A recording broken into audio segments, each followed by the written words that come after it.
Hello everyone, कैसे हो। तो आज स्टार्ट करने जा रहे हैं एटम्स एंड मॉलिक्यूल्स का एक नया लेक्चर नंबर 05। और इस क्लास में डिस्कस करेंगे आयंस के बारे में। आयंस होता क्या है, तो आयंस की बात करें तो आयंस पॉजिटिवली चार्ज एटम भी होता है और निगेटिवली चार्ज एटम भी होता है, या तो इसको कह सकते हो कि ग्रुप ऑफ एटम भी होता है।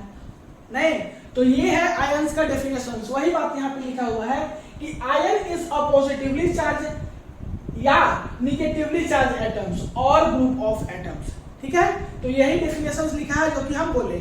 लेकिन यहाँ पर एक और बात कि अगर पॉजिटिवली चार्ज एटम होगा तो उसको क्या बोलेंगे, और अगर निगेटिवली चार्ज एटम होगा तो उसको क्या बोलेंगे।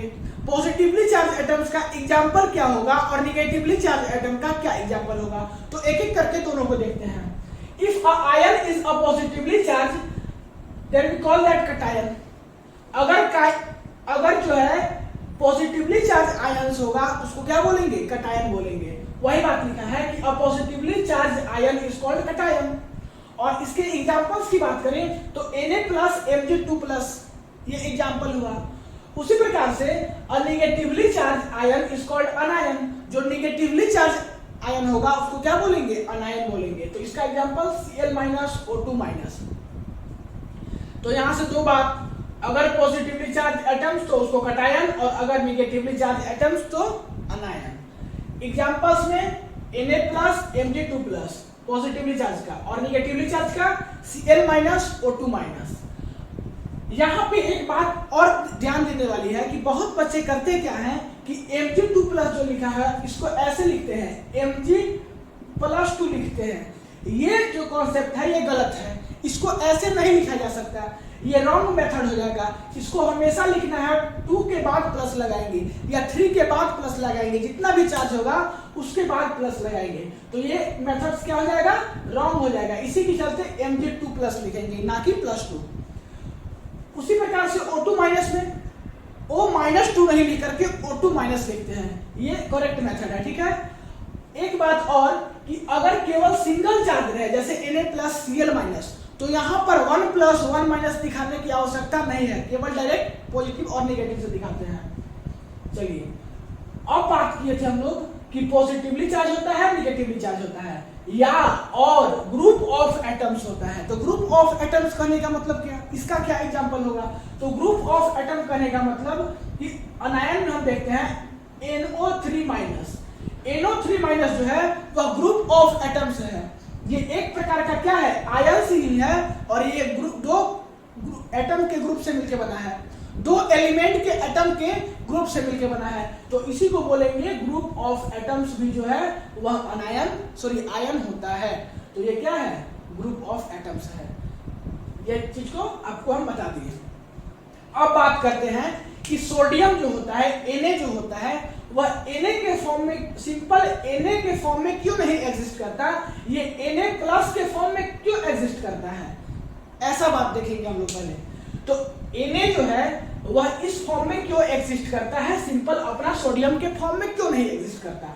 तो इसके पीछे रीजन होता है, ये जो सिंपल सोडियम होता है इसका जो कॉन्फ़िगरेशन होता है वो 281 होता है।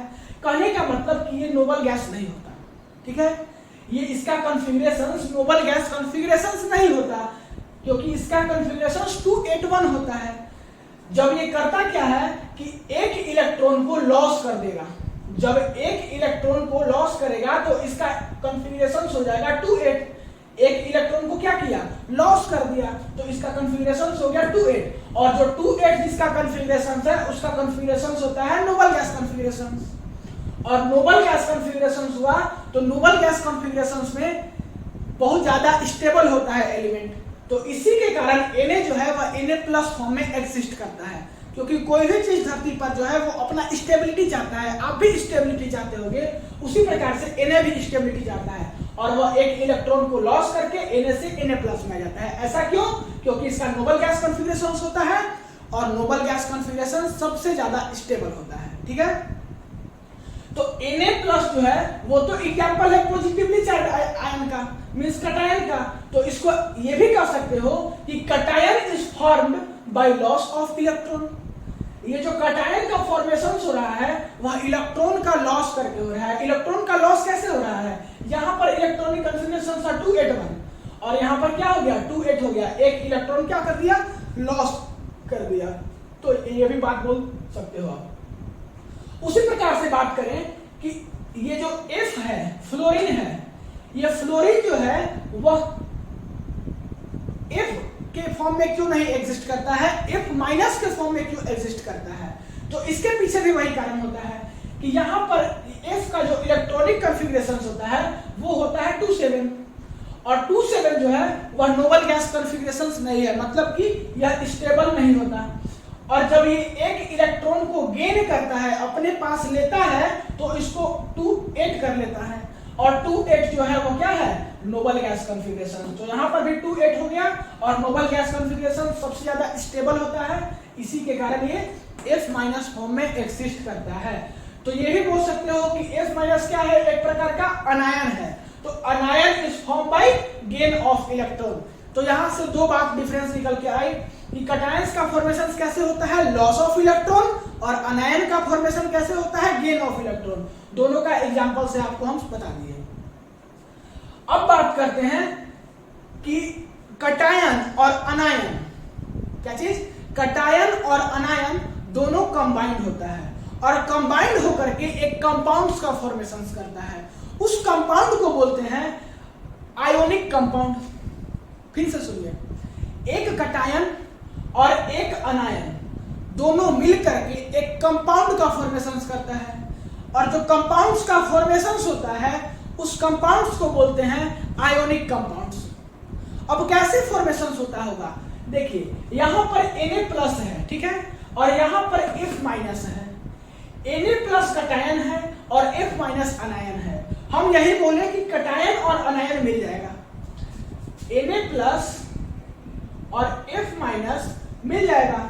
ऐसा क्यों मिलेगा, क्योंकि इसके पास पॉजिटिव चार्ज है, इसके पास निगेटिव चार्ज है, और पॉजिटिव और निगेटिव के बीच में क्या होता है, अट्रैक्शन होता है। तो दोनों के बीच में अट्रैक्शन होगा और दोनों आपस में कंबाइंड होकर के एक कंपाउंड का फॉर्मेशन करेगा।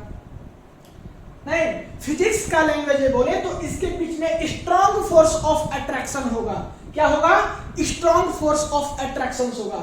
तो सोडियम जो है Na+ जो है और F- जो है वो क्या होगा, आपस में कंबाइंड होगा, कंपाउंड्स का फॉर्मेशन करेगा और उसी को बोलते हैं क्या चीज, आयोनिक कंपाउंड। तो वही बात लिखा है, compound made up of ions that we call that ionic compounds. Example में वही Na+ और F- दोनों मिल गया है तो Na कंपाउंड बना लिया, जिसका की नाम है सोडियम क्लोराइड। ठीक है, तो ये था आज का केमिकल्स ऑफ द डे। जो है वो आपको हम एक और दे रहे हैं, नाइट्रिक एसिड, जिसको कि HNO3 बोलते हैं। तो इसको याद कर लीजिएगा, आज का एक नया केमिकल्स ऑफ द डे है। अब बात करते हैं कि जिस प्रकार से पिछले क्लास में, मतलब कि पिछले क्लास में हम लोग देखे थे कि फॉर्मूला मास जो है, एक नया कॉन्सेप्ट यहाँ पे आया है, उस पर हम बता रहे हैं कि पिछले क्लास में क्या देखे थे, मॉलिक्यूलर मास पढ़े थे। तो वहां पे मॉलिक्यूलर मास जो है वह मॉलिक्यूल्स का निकालते थे। मॉलिक्यूलर मास को कैसे डिफाइन करते थे, mass of molecules that we call that molecular mass. उसी प्रकार से यहां पर आयन का तो भी कुछ मास होगा, तो आयन का मास को क्या बोलेंगे, तो आयन के मास को बोलते हैं फार्मूला मास।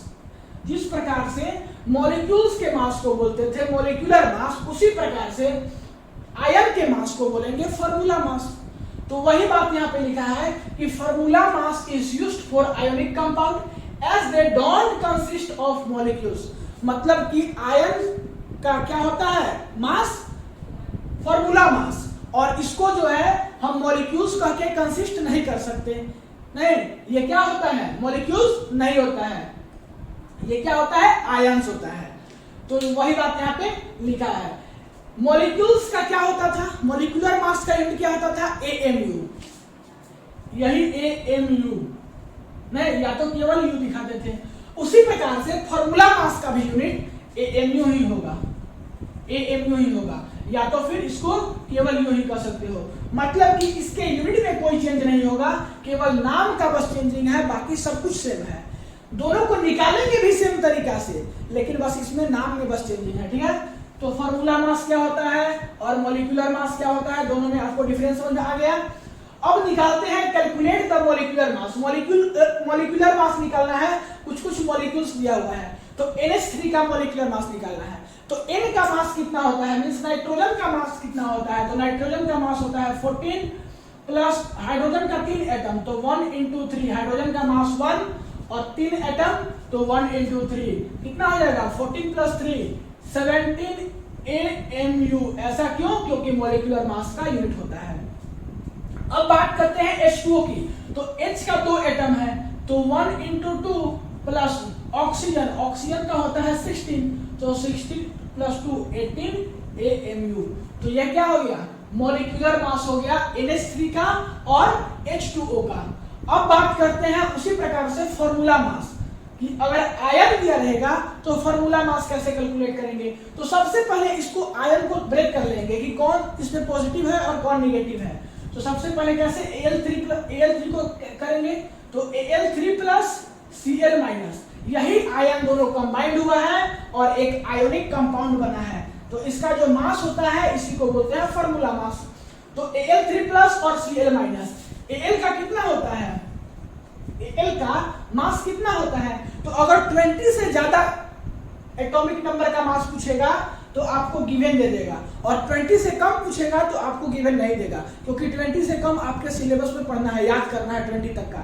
20 के बाद रहेगा तो दे देगा आपके डाटा में। तो Al का होता है कितना 27, तो 27 प्लस Cl का कितना होता है 35.5, 35.5 into 3 कैलकुलेट कर लीजिए, जितना होगा उतना AMU आ जाएगा।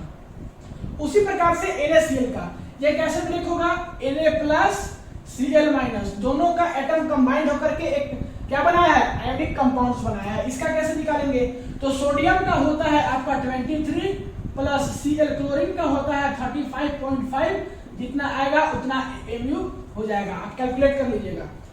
अब बात करते हैं कि ग्राम मोलिकुलर मास को कैसे कैलकुलेट करेंगे। तो ग्राम मोलिकुलर मास को जस्ट इसी टाइप से कैलकुलेट करेंगे, बस उसमें होगा क्या कि यहाँ पर जो AMU लगा है वो यहाँ पे ग्राम लगेगा यूनिट में, बस यूनिट में AMU की जगह पर ग्राम लगेगा, बाकी सब कुछ फॉर्मेट सेम रहेगा। तो इसको एक को करके दिखाते हैं।